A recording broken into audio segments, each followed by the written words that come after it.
Minha namorada disse: não me sinto mais atraída por você, desde que você foi demitido. Eu preciso de um provedor.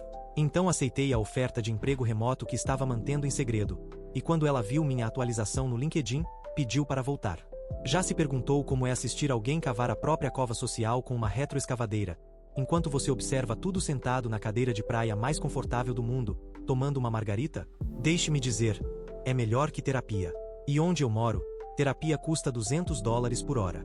Então, aqui vai como meu relacionamento implodiu e depois se reconstruiu em um monumento ao karma que faria até um monge budista me dar um high five. Eu, homem, 34, estava namorando Raquel, mulher, 32, há pouco mais de 2 anos. Nos conhecemos em uma festa de inauguração de um amigo em comum, onde ela passou 45 minutos explicando por que Coldplay é uma banda subestimada, não é? Até que finalmente consegui o número dela.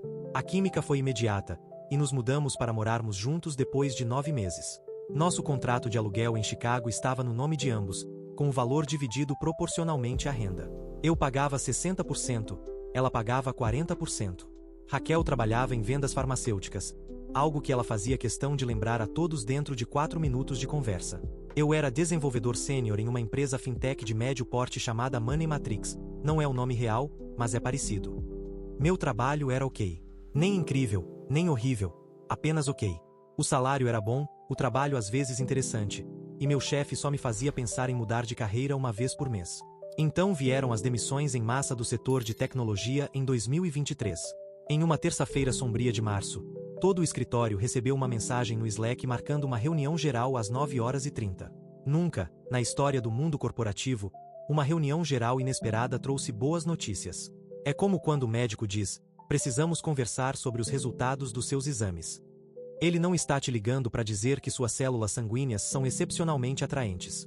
Dito e feito, o CEO apareceu na tela com a expressão de quem estava lendo uma declaração de refém: condições de mercado, reestruturação estratégica, decisões difíceis, valorizamos todos os membros da equipe, o equivalente corporativo de o problema não é você, sou eu. Às 10h15, um terço da empresa, incluindo eu, havia sido impactado. Língua corporativa para jogado no abismo. Eu não fiquei particularmente devastado. Tinha uma reserva de emergência razoável e alguns contatos promissores no mercado. Não era uma situação boa, mas também não era o fim do mundo. O que eu não esperava era a reação de Raquel. Na primeira semana, tudo correu bem. Ela foi solidária, me ajudou a atualizar o currículo, trouxe minha comida favorita para casa. Mas, à medida que a segunda semana virou a terceira, comecei a notar uma mudança. Os comentários "você logo vai encontrar algo" começaram a soar diferentes. As sugestões "talvez você devesse aceitar qualquer coisa por enquanto" ficaram mais frequentes. Na terceira semana, o apoio se transformou em irritação disfarçada. Durante essa terceira semana de desemprego, enquanto Raquel estava em uma conferência de trabalho em Phoenix, eu tive a entrevista final com a TechVault, uma empresa de cibersegurança que vinha me sondando desde antes da demissão. Já estávamos conversando havia quase 2 meses, mas o processo acelerou assim que souberam que eu estava disponível. A entrevista foi excelente, tão boa que quase caí da cadeira quando recebi a oferta. Salário base de $300 mil, mais opções de ações, trabalho totalmente remoto e um bônus de assinatura que cobriria nosso aluguel por 6 meses. Eu fiquei empolgado, mas não aceitei imediatamente por 2 motivos. Primeiro, ainda estava negociando detalhes do pacote de ações. Segundo, Raquel e eu sempre discutíamos grandes decisões juntos, e eu queria contar pessoalmente quando ela voltasse da conferência, não por telefone. Achei que seria um momento de alívio para nós dois. Querida, não só me recuperei da demissão, como tripliquei meu salário. Raquel voltou de Fênix na quinta-feira, e planejei contar sobre a oferta no jantar do fim de semana. Mas, na sexta-noite, entrando na 4ª semana de desemprego, algo claramente havia mudado em sua atitude. Eu estava sentado no sofá, fingindo procurar vagas, enquanto na verdade redigia um e-mail com uma contraproposta para a TechVault, quando Raquel chegou do trabalho. Ela não disse oi. Em vez disso, largou a bolsa no balcão com um baque deliberado e me encarou como se eu fosse uma mancha misteriosa na camisa favorita dela. Precisamos conversar, ela disse. Na história dos relacionamentos, nunca houve uma conversa boa que começasse com essas 4 palavras.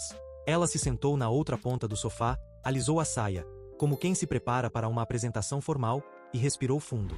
Estive pensando muito, começou, com o mesmo tom de alguém prestes a anunciar um diagnóstico terminal. E percebi algo importante sobre mim mesma. Fechei o notebook, já sabendo que o que viria a seguir exigiria minha total atenção. Eu preciso de um provedor, ela disse, levantando levemente o queixo. Sempre me imaginei com alguém bem-sucedido, alguém estabelecido. Quando nos conhecemos, você tinha um bom emprego, uma carreira. Mas agora, ela fez um gesto vago na minha direção, como se o desemprego fosse uma doença visível na pele. Você está terminando comigo porque eu fui demitido? Perguntei, mais curioso do que magoado. Não é só pelo emprego, ela respondeu, embora sua expressão deixasse claro que era exatamente por isso. Percebi que não sinto mais atração por você. Para mim, a atração física está ligada ao sucesso. É assim que eu sou. Ela suavizou o tom. Eu me importo com você, mas preciso de estabilidade financeira e de um parceiro que ofereça isso. Essa situação me fez perceber isso. Fiquei olhando para ela, esperando a piada que nunca veio. Você está dizendo que eu me tornei fisicamente pouco atraente para você porque perdi o emprego em uma demissão em massa. Eu sei que parece superficial, ela admitiu, com a autopercepção de um peixe dourado. Mas preciso ser honesta comigo mesma. Quero um homem que traga segurança, que tenha ambição. Ver você sentado, se candidatando a empregos abaixo do seu nível, mudou a forma como eu te enxergo. Enquanto eu a observava explicar que meu desemprego temporário havia me tornado, basicamente, indesejável, tomei uma decisão de impulso. Manteria a oferta da TechVault em segredo. A revelação que eu havia planejado pro jantar parecia agora ingênua. Eu entendo, disse calmamente. Você não pode controlar por quem sente atração. Ela pareceu surpresa com minha tranquilidade. Talvez esperasse lágrimas ou um escândalo. Então, você entende meu ponto de vista? Completamente, garanti. Você precisa de alguém bem-sucedido, que ofereça segurança. Um alívio evidente tomou conta dela. Estou tão feliz que você entende. Tive medo de parecer superficial. Oh, você é superficial, esclareci. Eu só entendo isso. O alívio dela se desfez. Isso não é justo. Tá tudo bem, Raquel. De verdade. Cada um tem suas prioridades. A sua, aparentemente, é namorar um contra-cheque. Ela se levantou, irritada. Não é disso que se trata. É exatamente disso. Você acabou de passar 5 minutos explicando. Reabri o notebook. Então, o que acontece agora? Estamos terminando? Ela cruzou os braços, hesitante. Acho que devíamos dar um tempo. Não estou dizendo que acabou para sempre, mas preciso repensar. Dar um tempo, repeti. Quer dizer, você quer ver outras pessoas? Tradução. Ela já tinha alguém em vista. Provavelmente o novo diretor regional que ela vinha mencionando com uma frequência suspeita. Acho que isso seria saudável, disse ela com a gentileza forçada de quem explica a morte de um peixinho dourado a uma criança. Para nós dois. Ok, respondi simplesmente. Minha calma a deixou mais desconfortável do que qualquer discussão deixaria. Ela ficou ali parada, talvez esperando que eu implorasse ou discutisse. Quando não o fiz, finalmente se retirou pro quarto e fechou a porta com suavidade. Uma suavidade que soou mais agressiva do que um slam. Naquela noite, enviei um e-mail para a TechVault aceitando a oferta e perguntando sobre o cronograma. A resposta veio em menos de 1 hora. Estamos empolgados. Sabemos que o prazo padrão de aviso é de 2 semanas. 3 semanas funcionam para você? Confirmei que sim, o que me permitiria um breve descanso antes de começar o novo trabalho. Durante o fim de semana, Raquel me tratou como uma peça de museu triste. Falava comigo em um tom baixo e piedoso quando era absolutamente necessário, e no resto do tempo me evitava. No domingo à tarde, fez questão de criar um perfil no Inge, um app de relacionamentos, bem ali no balcão da cozinha, enquanto eu fazia um sanduíche, sutil como uma buzina de navio.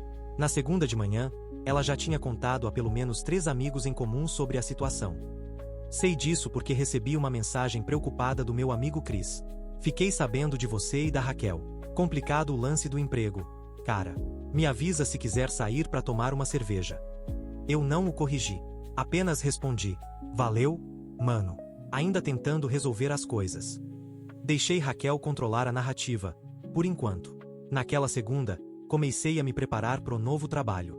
Enquanto Raquel estava fora, transformei o segundo quarto do apartamento em um escritório de verdade, organizei meu ambiente digital e revisei algumas tecnologias específicas que a TechVault usava. Fiz várias chamadas de preparação com o RH e o setor de tecnologia para configurar contas e equipamentos que estavam enviando para mim. Quando Raquel voltava para casa, eu rapidamente mudava a tela para o LinkedIn ou para Netflix, mantendo a fachada de desempregado. Ela achava que eu continuava na busca de emprego, ou simplesmente afundando na autopiedade. As 3 semanas seguintes seguiram o mesmo padrão. Durante o dia, eu me preparava para o novo cargo, participava de reuniões de integração usando fones de ouvido enquanto ela estava fora, e marcava a maioria das videochamadas pro horário de expediente dela. Nas raras vezes em que precisei participar de reuniões à noite, dizia que estava fazendo simulações de entrevistas ou conversando com amigos online. Ela estava tão convencida do meu desemprego que nunca desconfiou. Quando o dia oficial do início chegou, comecei a trabalhar de fato, trancado no escritório. Raquel saía de casa 2 horas antes do meu expediente começar, então nunca me via no modo profissional. Durante o dia, quando ela mandava mensagens, eu respondia de forma casual, como se ainda estivesse procurando emprego. Nas poucas vezes em que chegava mais cedo, eu rapidamente trocava a tela para sites de vagas e colocava o microfone no mudo durante reuniões. Manter a farsa era cansativo, mas também estranhamente satisfatório. Na segunda sexta-feira de trabalho na TechVault, pouco mais de 5 semanas após a conversa do término, Raquel chegou em casa mais cedo do que o normal. Estava arrumada, claramente pronta para sair. Me encontrou no escritório, em uma videochamada com o microfone no mudo, enquanto eu discutia com a equipe os detalhes da arquitetura de segurança que iria desenvolver. Oi, ela disse, parada na porta. Vou sair com o pessoal do trabalho. Não me espere. Levantei o polegar em sinal de ok e continuei a reunião depois que ela saiu. Quando o expediente terminou, finalizei meu cadastro bancário e toda a papelada de RH restante. Só então atualizei meu perfil do LinkedIn, animado em anunciar que entrei para a TechVault como arquiteto principal de segurança. Após uma saída inesperada da Money Matrix, estou empolgado para dar este novo passo na minha carreira. Abençoado e pronto para seguir em frente, segurança importa.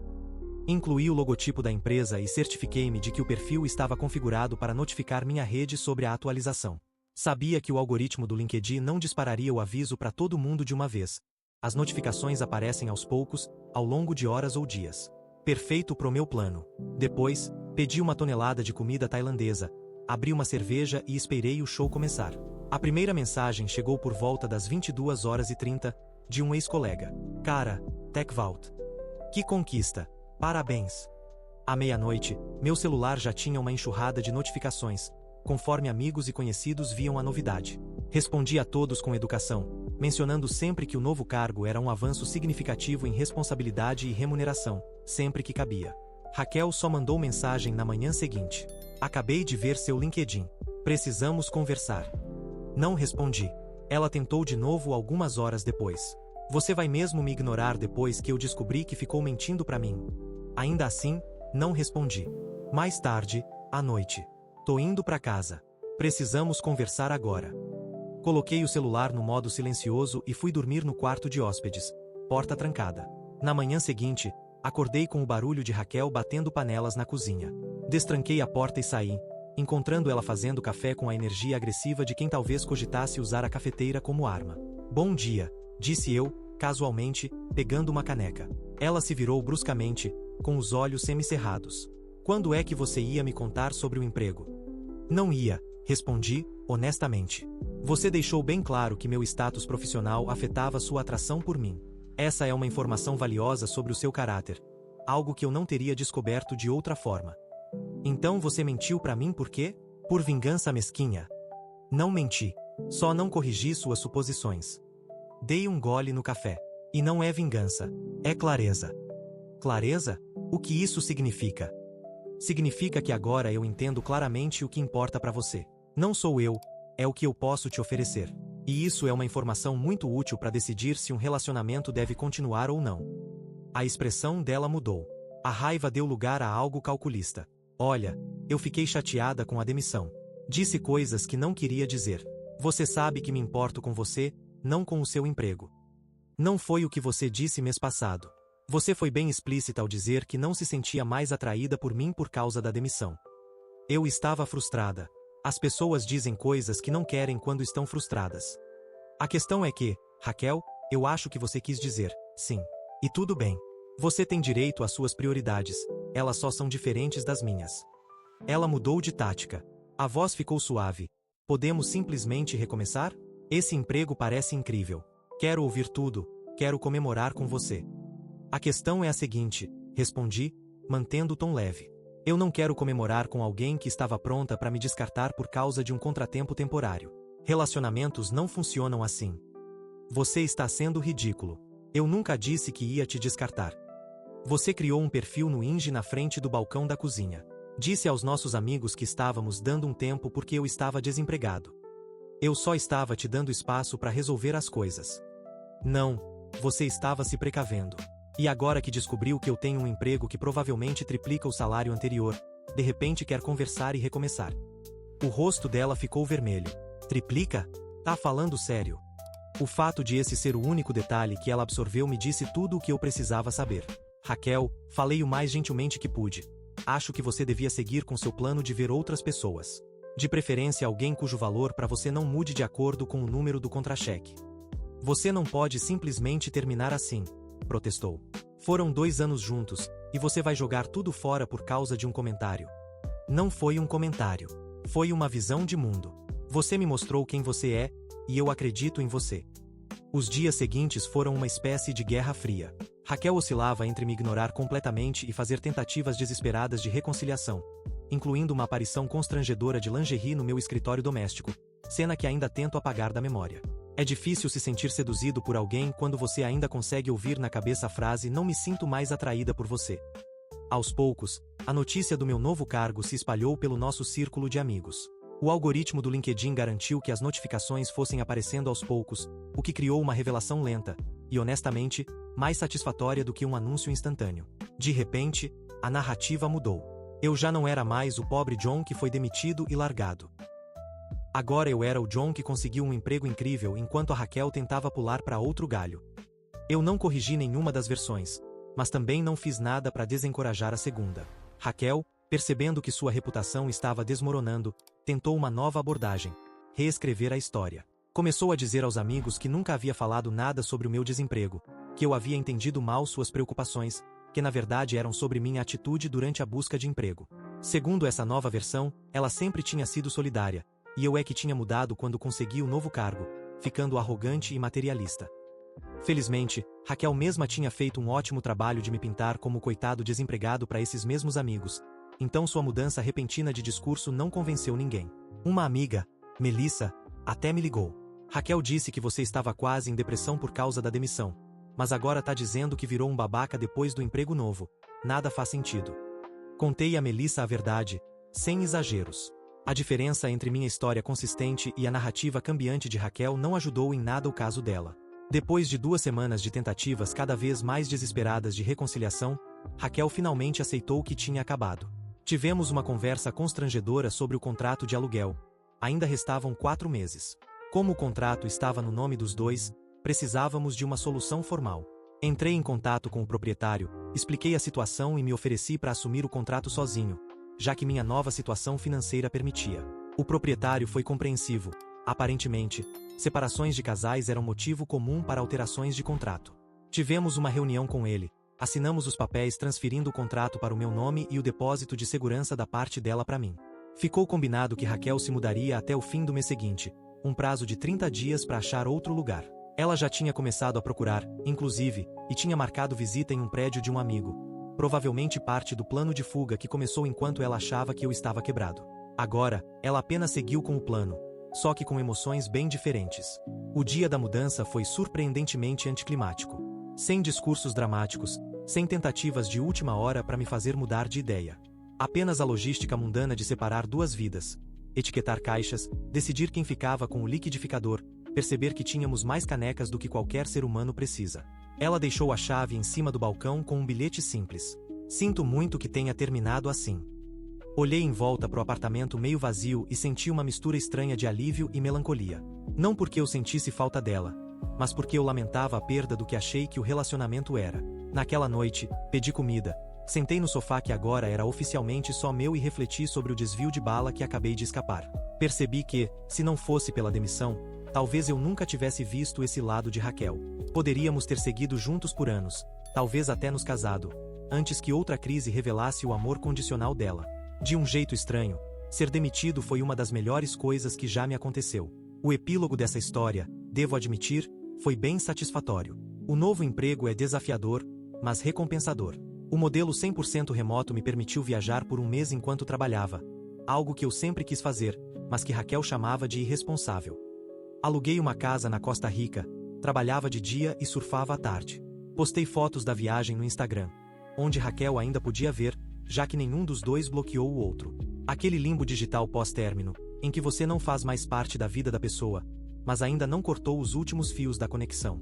Uma amiga em comum me contou depois que Raquel estava obcecada em checar minhas redes, e ficou visivelmente abalada ao ver que eu estava vivendo minha melhor fase sem ela. 3 meses depois do término, Raquel começou a namorar um banqueiro de investimento, o tipo de cara que provavelmente passa ferro nas próprias calças jeans. 5 meses depois disso, recebi uma mensagem dela às 1h da manhã. Ele me traiu, você tinha razão sobre tudo. Não respondi, mas mandei para ela um vale-presente virtual para uma sessão de terapia. Às vezes, a melhor vingança é sinceramente torcer para que alguém consiga a ajuda que precisa. Quanto a mim, continuo felizmente solteiro, embora saia casualmente com algumas pessoas. Meus amigos brincam que eu devia colocar no perfil de namoro. Sobrevivi a um relacionamento com a Raquel. Hoje, sou muito mais cuidadoso com quem deixo entrar na minha vida. Presto atenção em como as pessoas reagem tanto ao sucesso quanto aos fracassos. Foi uma lição valiosa, ainda que dolorosa. E sim, o dinheiro é ótimo, não vou mentir. Na semana passada, troquei todos os móveis que Raquel escolheu por peças que realmente gosto. Descobri que eu não sou o tipo de cara de almofadas com frases viva, ria, ame. Quem diria? Olá pessoal, isso viralizou da noite pro dia. Obrigado por todos os comentários. Para responder algumas perguntas comuns. Sim, o emprego é real. Eu não exagerei no salário. Arquitetos de segurança cibernética com o meu nível de experiência realmente ganham esse tipo de dinheiro, especialmente em empresas que lidam com dados financeiros sensíveis. O mercado de trabalho está difícil, mas habilidades especializadas ainda rendem altos salários. Não, eu não planejei enganar a Raquel escondendo a oferta de emprego. Eu ainda estava nas negociações finais quando ela soltou aquela bomba, e tinha genuinamente planejado contar pessoalmente no fim de semana. O timing dela foi apenas infeliz para ela. Para quem perguntou se eu me sinto mal por manipular a situação, eu não manipulei nada. Só não corrigi as suposições dela. Ela mesma criou toda a narrativa. Várias pessoas perguntaram por que eu fiquei tanto tempo com alguém tão materialista. A verdade é que esses valores nunca tinham vindo à tona antes, porque nunca enfrentamos uma adversidade real juntos. É fácil ser solidário quando tudo está bem. O caráter se revela na crise. Sobre o contrato do apartamento. Sim, foi um processo formal. Tivemos que assinar documentos com o proprietário para removê-la oficialmente do contrato. Ela recebeu de volta a parte dela do depósito de segurança diretamente do locador, como parte do acordo. Ah, e para quem perguntou, o prato tailandês que pedi naquela noite foi pad see, e estava delicioso. Algumas coisas na vida são consistentemente boas, ao contrário de certas pessoas. Tem sido uma jornada e tanto desde minha publicação original, e como muita gente me mandou mensagem pedindo atualizações, aqui vai. Primeiro, o trabalho continua incrível.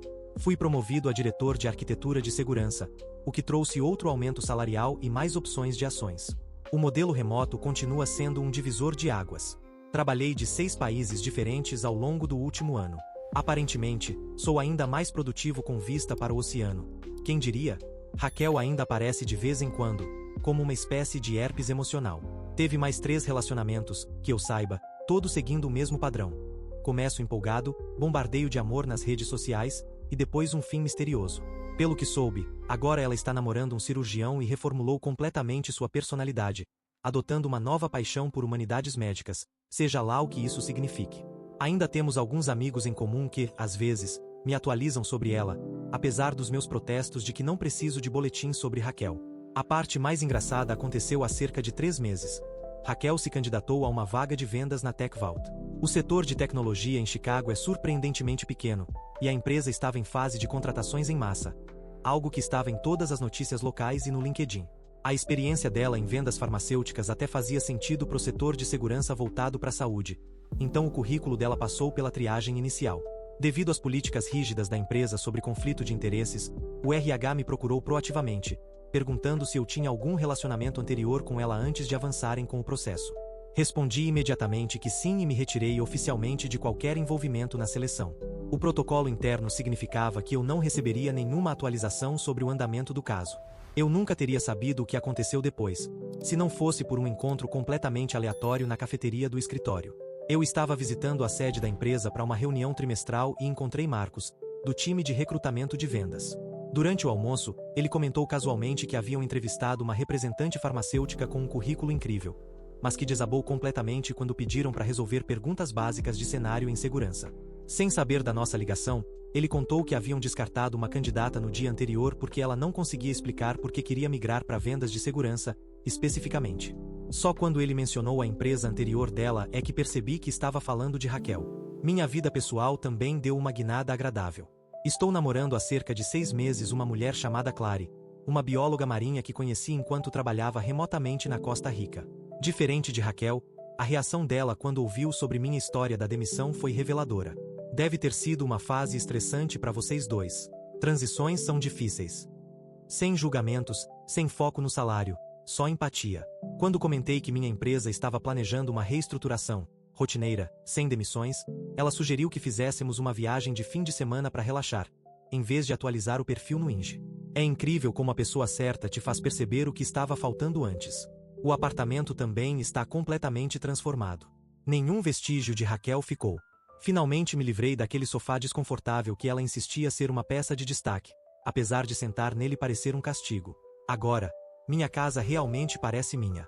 O resultado mais inesperado de toda essa história foi a mudança nos meus próprios valores. A ironia não me escapa. Enquanto Raquel era obcecada com meu potencial de ganhos, essa experiência me fez enxergar o dinheiro de outra forma.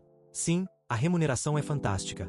Mas o que mais valorizo agora é a liberdade e a segurança que ela me proporciona, não o status. No mês passado, usei parte das minhas economias para ajudar meu irmão mais novo a abrir o próprio negócio. Algo que talvez eu não tivesse feito antes, quando estava preso à visão materialista de sucesso que Raquel tinha. Percebi que ser um provedor pode significar muitas coisas além de impressionar parceiros superficiais com sua faixa de imposto de renda. Para quem passou por rompimentos parecidos, posso garantir: melhora.